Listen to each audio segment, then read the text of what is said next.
Assalomu alaykum aziz do'stlar. Juda ham ko'pchilik odamda dunyo qarashga tegishli tushunchalar noto'g'ri nazarimda. Hozirgi kunda bu narsani oshiruvchi, bu narsani patbetga qilib turuvchi bitta kultura shakllanyapti O'zbekistonda.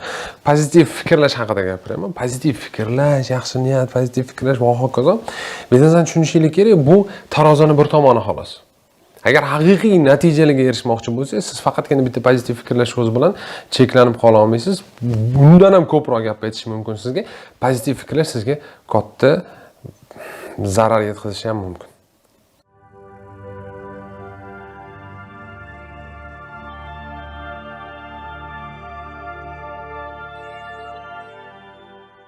Agar haqiqiy muvaffaqiyatga erishmoqchi bo'lsangiz yoki aniqrog'ini qilib gapirganimda, muvaffaqiyatga bo'lgan o'zingizni shansingizni, ehtimolingizni ko'tarmoqchi bo'lsangiz, siz birinchi o'rinda harakat qilishingiz kerak. Bu narsani hammamiz tushunib turibmiz.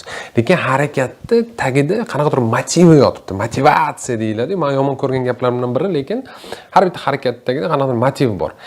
Hozirgi kunda pozitiv fikrlaysizmi, motivatsiya olasizmi? Bu tomon ham ikkitasi ham umuman noto'g'ri tushunilyapti.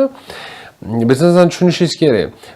Optimizm ham, pessimizm ham bu juda ham chekka joylar.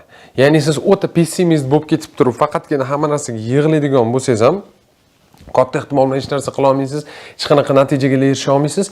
Agar siz faqatgina hamma narsada hammasini yaxshi deb, hamma narsani yaxshi ko'radigan bo'lsangiz ham katta ehtimol bilan hech narsaga erisha olmaysiz. Men sizga bitta zo'r misol keltirib beraman. NASAdagi astronavtlarni fikrlash jarayonini o'rgatishganda, ular fikrlash jarayonini o'rganishadi.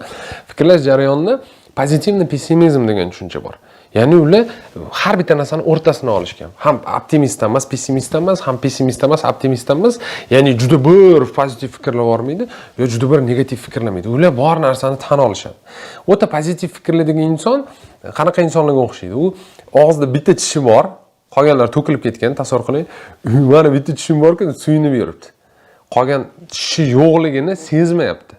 Yoki qolgan tishi yo'qligini muammo deb bilmayapti. O'zi aslida olganda aqlli inson, ya'ni o'rtani olgan inson, yomon tomonni ham o'ylab qo'yadigan inson, qarab turing, yaxshi tomoniga shukr qilib, yomon tomonni o'ylaydigan inson shu aynan o'rta, zoltoy seredinan olgan inson hisoblanadi. Bunaqa insonlarning muvaffaqiyatga erishish shansi ancha yuqori bo'ladi. Misol qilib keltiraman, aynan shu tishni misolda oladigan bo'lsak, agar siz yomon tomonni o'ylab turib, nazarda tutib turib, yomon tomonga tayinlanib turib, bor narsangizni shukr qilsangiz, bitta tishingizga shukr qilardingiz. Xudoga shukr, hech bitta tishim bor-ku derdingizda, tak. Xo'p, demak 31tasi yo'q. Endi nima qilsam bo'ladi? Bu muammo. Demak, muammoni yechishga ko'ryapsiz. Muammoni tan olish orqali siz yechimga qarab ketyapsiz. Agar siz faqatgina pozitiv hamma narsaga shukr qila oladigan bo'lsangiz, faqatgina o'shani ko'radigan bo'lsangiz, katta ehtimol bilan harakat qilmaysiz. Bizdan tushunishingiz kerak. Bor narsangizga shukr qiling, yo'q narsangiz yo'qligini bilib turing. Hech qachon unutmang shu narsani. Agar nimangizdir yo'q bo'lsa, agar nimangizdir yetishmayib turgan bo'lsa, kasal bo'lsangiz, ozg'in bo'lsangiz, semiz bo'lsangiz, pulingiz kam bo'lsa yoki yana qanday muammongiz bo'lsa, bu muammo borligini inson tan olishi kerak. Xudoga shukr, qo'l oyog'im bor, xudoga shukr, miyam joyida, ko'zim ko'ryapti, xudoga shukr. Lekin shu men cho'ta ozg'inman. Shuning uchun men semirishim kerak ozgina o'zimning vaznimga yoki nabarot. To есть muammosini tan olgan insongina shu muammoni harakat qiladi hal qilishga. Ko'zini yumib turib faqatgina qo'l oyog'im bor-ku, boshqa hech narsa kerak emas deb o'tira olmaydi. Agar shunaqa o'tirgan bo'lganimizda, katta ehtimol bilan texnologik progress umuman bo'lmasdi. Katta ehtimol bilan svetli, mana bu infrastruktura, internet, koinot kuchi va hokazolar hozirgacha ixtiro qilinmagan bo'lar edi. Qanaqadir muammolar bo'lganki, biz shu narsani yechishga harakat qilganmiz. Shuning uchun siz optimist ham bo'lmang, ya'ni pozitiv, faqat pozitiv fikrlaydigan inson ham bo'lmang. Siz o'ta bir negativ inson ham bo'lmang. Buni ham yomon deb biling, buni ham yomon deb biling. Ikkitasi ham yaxshi narsa emas, ikkitasi ham yaxshilikka olib kelmaydi, hech qachon olib kelmagan.